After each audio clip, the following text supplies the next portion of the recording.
비타민C와 함께 먹으면 좋은 영양소는 어떤 게 있을까요? 네, 비타민C와 함께 먹으면 좋은 영양소를 제가 한 3가지 정도만 말씀을 드리고 싶은데, 첫 번째는 비타민 E입니다. 이게 가장 유명한 조합이거든요. 이 둘을 같이 드시게 되면 1 더하기 1 해서 효과가 단순히 더해지는 게 아니라요, 서로가 서로를 살려주는 상승작용을 하게 됩니다.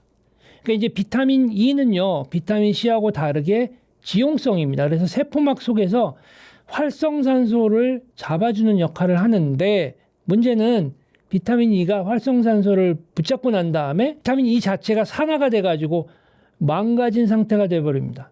이게 굉장히 독성 있는 물질로 바뀌게 되거든요. 이때 수용성인 비타민 C가 등장해서 비타민 E를 원래 상태로 되돌려줍니다.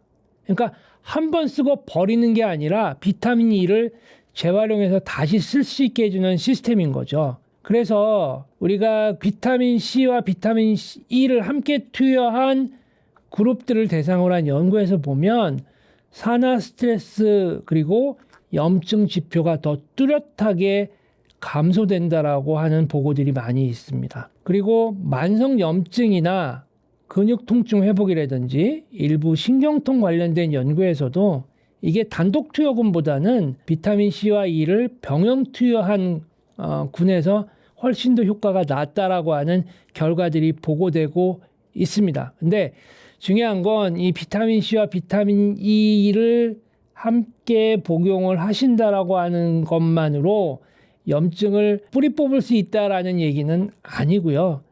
염증을 줄이는데 보조적으로 매우 효과적으로 도움을 준다라고 하는 것입니다. 그렇기 때문에 이 두 물질이 염증 관련된 질환의 치료제를 대체하는 게 아니기 때문에 어떤 만성 통증이 있다면 반드시 그 원인이 뭔지에 대한 진료부터 먼저 받으시고, 그 다음에 이 두 개의 영양제는 그 뒤를 뒷받쳐주는 역할을 하는 그러한 영양제이다라고 하는 부분을 반드시 기억을 하셨으면 좋겠습니다. 그 다음에 이제 두 번째는 비타민 C와 콜라겐인데요. 이게 비타민 C와 콜라겐을 말씀드리는 이유는 이 둘의 관계는요, 다른 어떤 조합보다도 의학적으로 과학적으로 명확하기 때문에 제가 말씀을 드리는 겁니다. 왜냐하면 비타민 C는 우리 몸이 콜라겐을 만들 때 반드시 필요한 조효소, 효소 조력자의 역할을 합니다. 그러니까 비타민 C가 없으면 콜라겐 섬유가 제대로 된 구조를 만들 수가 없습니다. 그렇기 때문에 우리가 콜라겐을 또 많이 섭취를 하시잖아요. 근데 비타민 C가 부족한 상태에서는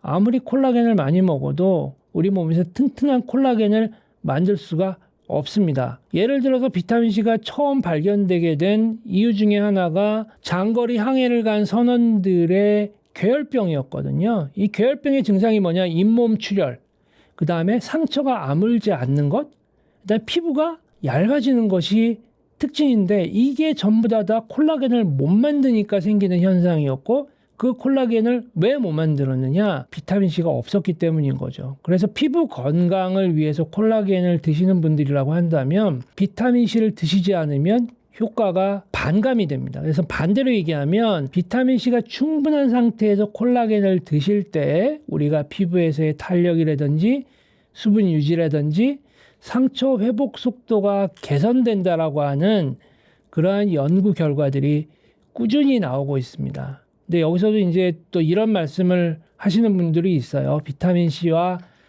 콜라겐을 먹으면 피부과 안 가도 되지 않느냐라고 말씀하시는 분들도 있는데, 비타민 C가 기미나 주근깨나 여드름이나 피부염과 같은 각각 다른 어떤 그 피부와 관련된 질환에는 효과적으로 작용을 할 수가 있는데 그 원인들이 다 다르거든요. 그래서 이 비타민 C 콜라겐이 모든 걸 해결하지는 않습니다. 제가 이번에 발표한 것 중에 하나가 앞타민 C가 피부에서 아토피성 피부염을 진정시키는, 가려움증을 해소시키는 거에 대한 기전과 그 결과를 발표를 했거든요.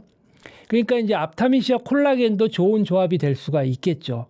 그래서 결국은 이러한 앞타민 C와 콜라겐, 비타민 C와 콜라겐은 피부의 기본 바탕을 튼튼하게 유지시켜주는 데에는 분명하게 의미 있는 조합이다라고 말씀을 드릴 수가 있습니다. 그 다음에 이제 마지막으로 세 번째는요, 비타민 C와 철분입니다. 이거는 특히 어떤 분들한테 반드시 필요하냐 하면은요, 여성분들, 그 다음에 임신부, 그리고 채식을 하시는 분들, 그 다음에 빈혈이 있으신 분들한테는 이것이 굉장히 중요합니다. 왜냐하면 비타민C를 철분을 섭취할 때 같이 섭취를 하시게 되면은요, 철분 흡수가 2배에서 3배가 올라갑니다. 우리가 보통 이제 그 식품에 들어있는 철분이 대부분 삼가 형태의 철이거든요. 근데 우리 몸은 이 삼가 형태의 철을 잘 흡수하지 못합니다. 근데 비타민C가 있으면은요, 삼가 형태의 철을 흡수가 훨씬 잘 되는 이가 형태의 철로 바꿔주는 역할을 합니다. 그리고 비타민C에 비해서 앞타민C가 삼가 형태의 철을 이가 형태로 바꿔주는 역할을 조금 더 잘합니다. 그렇기 때문에 이런 임산부나 이런 채식주의자나 그다음에 빈혈이 있으신 분들이 철분을 드시고자 할 때에는 비타민C 또는 앞타민C를 같이 드셔주시면 최대 흡수율이 2배에서 3배까지 올라간다고 보고되어 있고, 그렇기 때문에 우리가 철분하면 시금치 많이 생각을 하실 수 있잖아요. 시금치 속에 있는 식물성 철분이 이것을 우리가 몸에서 제대로 흡수하기 위해서는 이때 오렌지나 키위나 파프리카 같은 비타민C가 많이 들어있는 식품을 곁들이는 것이 가장 자연스러운 방법이라고 말씀을 드릴 수 있고, 그 외에 추가적으로 더 필요하신 분들은 보조제 형태로, 보충제 형태로 비타민C, 일반 비타민C 또는 앞타민C를 함께 드시면 더 철분 흡수율이 좋아질 수 있다라고 말씀을 드릴 수가 있습니다. 근데 앞에서 말씀드렸다시피 단 주의할 점은요, 철분이 과잉인 분들은, 혈색소증이라고 하는 이러한 질환이 있는 분들은 비타민C와 철분, 또 앞타민C와 철분의 섭취에 있어서 조심을 하셔야 될 필요는 있고요. 반드시 주치의나 이런 분들하고 상담을 하신 후에 드시는 것이 좋겠습니다. 요즘 건강을 위해 챙겨 먹는 영양제가 정말 많은데요. 그 중에서도 꼭 챙겨야 할 영양제가 있다면 어떤 것들이 있을까요? 그러니까 요즘 이제 홈쇼핑, 유튜브, SNS 이런 데 보시면 이거는 드세요 하는 영양제가 수십 가지가 되죠. 이걸 다 챙겨 드시게 되면 위장에도 부담일 뿐 아니라 지갑에도 부담이 됩니다. 그리고 이게 오히려 중복 섭취를 하게 될 경우에는요, 건강에 해로울 수도 있습니다. 그래서 앞에서도 제가 계속 말씀을 드렸지만 항상 말씀드리는 원칙이 있는데요.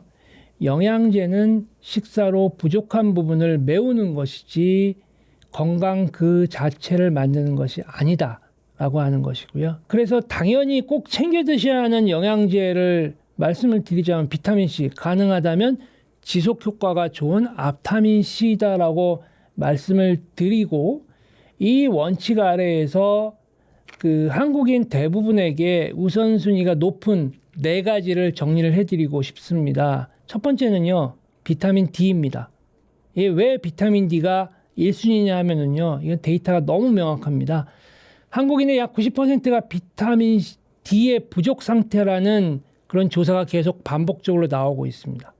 이게 왜 그러냐면 우리나라의 위치적인 문제 때문에 그런데, 우리나라는 이제 위도가 34도에서 38도 사이에 위치를 하고 있죠. 그래서 햇빛이 들어오는 우리 잎사각이라 그러죠. 그게 비타민 D를 합성하기에는 부족한 정도의 햇빛이 이제 우리나라에 쪼여지게 됩니다. 그래서 더군다나 이제 실내 생활이 많은 직장인들한테 경우에 있어서는 특히 햇빛을 많이 못 보게 되니까 비타민 D의 합성 자체가 떨어질 수밖에 없고요.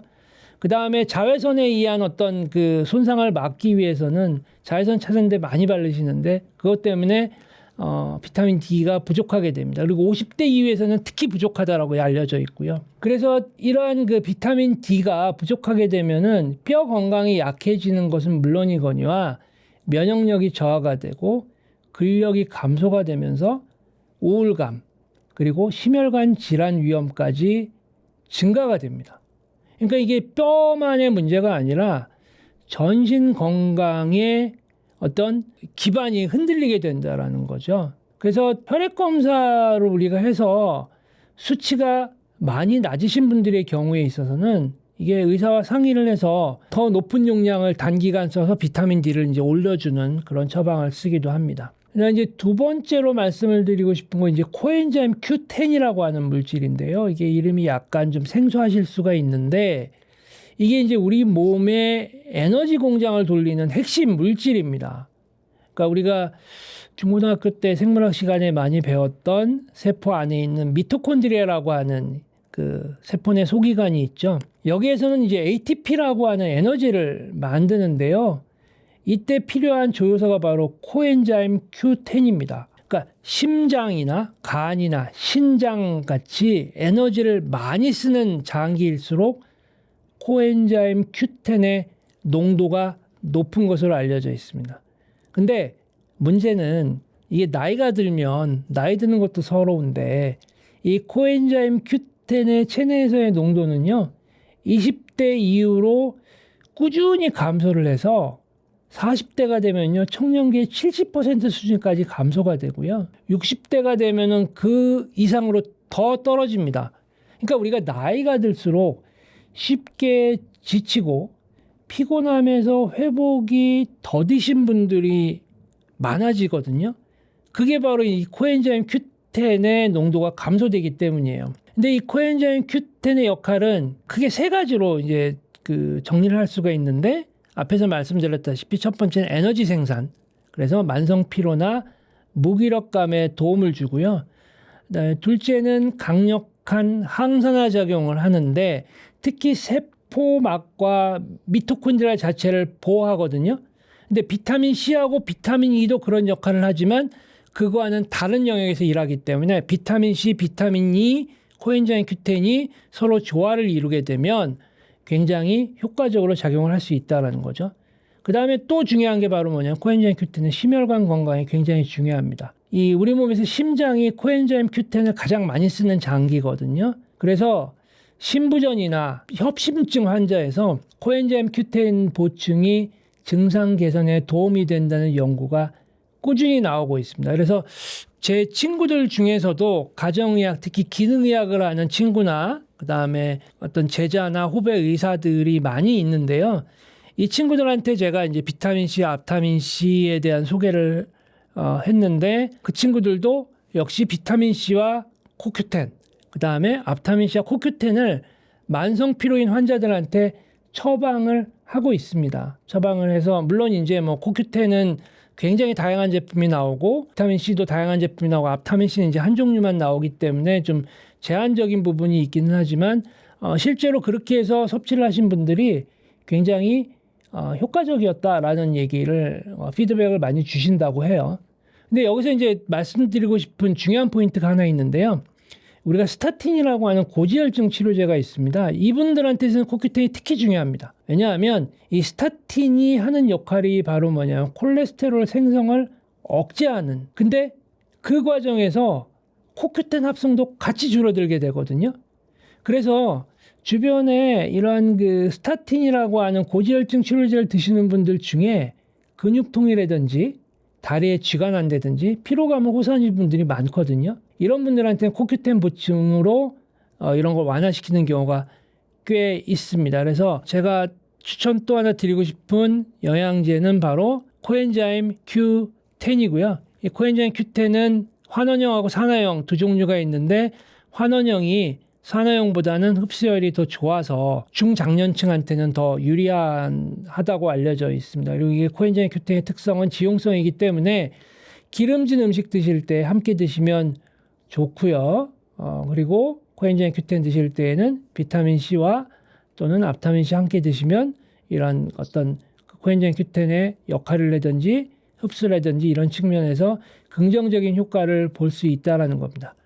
그 다음에 이제 세 번째의 영양제는요, 오메가3입니다. 오메가3는 많이들 들어보셨을 건데, 우리나라 사람들은 이 오메가3를 이제 생선을 예전에는 많이 먹었기 때문에 많이 섭취를 했었거든요.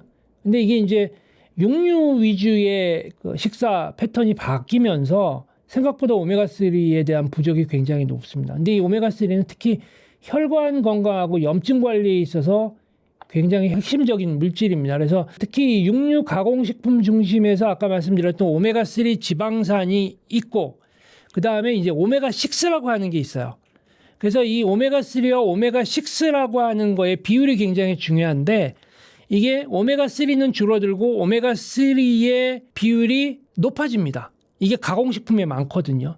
그래서 심지어는 막 1대 15, 1대 20까지 높아지기 때문에 오메가3가 상대적으로 낮아서 섭취가 낮기 때문에 혈관 건강이라든지 염증 관리 측면에서는 오메가3를 함께 영양제로 드시는 것이 좋겠다라고 이제 제가 권장을 드리고 싶고요. 그다음에 이제 그 마지막으로 한 가지를 더 이제 말씀을 드리고 싶은 거는 뭐냐면 마그네슘입니다.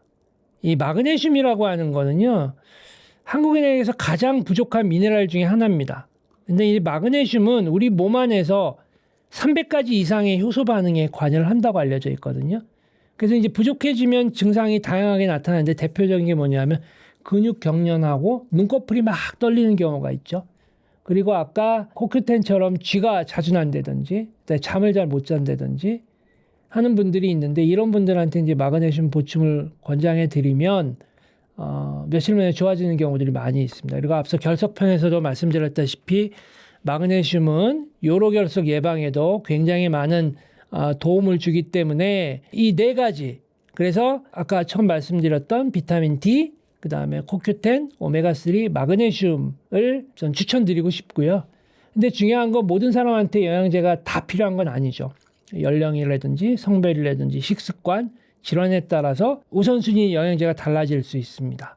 그래서 그 부분에 대해서는 이제 병원의 의사 선생님이나 이런 분들하고 본인의 건강 상태에 따라서 정하시면 가장 현명한 방법이라고 생각을 합니다. 그 다음에 계속 말씀드리지만 이 영양제 자체가 식사를 대체하는 건 아니기 때문에 그 앞에서 말씀드린 네 가지, 그리고 그 다음에 비타민C 또는 앞타민C를 같이 어떤 식사와 함께 챙길 수가 있다면 그게 이제 가장 좋은 게 되겠죠. 그런 과정에서 특별한 질환 때문에 약을 드시는 분들은 반드시 확인을 하셔야 되는 게, 와파린이나 갑상선 약 같은 이러한 그 약들은요, 일부 영양제와는 상호작용이 있고 그거로 인해서 부정적인 작용이 있을 수 있기 때문에 복용 중인 약이 있으시다면 담당 의사나 약사하고 한번 상의를 하신 뒤에 시작을 하시는 것이 안전하다고 저는 말씀을 드리고 싶습니다.